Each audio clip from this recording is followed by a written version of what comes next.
আমার দেশের সম্পাদক মাহমুদুর রহমানকে। আর এই ঘোষণাপত্রে আমাদের সকলের আজকের বক্তব্য, দয়া করে আমরা শৃঙ্খলা বজায় রাখি। পুলিশ বাহিনী, আইন শৃঙ্খলা বাহিনী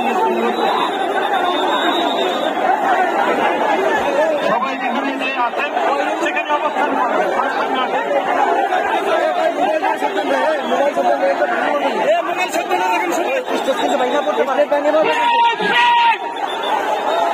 আমি বলবো ফ্রি, আপনারা বলবেন প্যালেস্টাইন।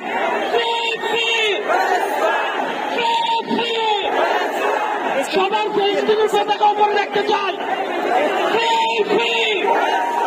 সবাই বসেন, সবাই বসেন, সবাই বসে যান, সবাই বসেন।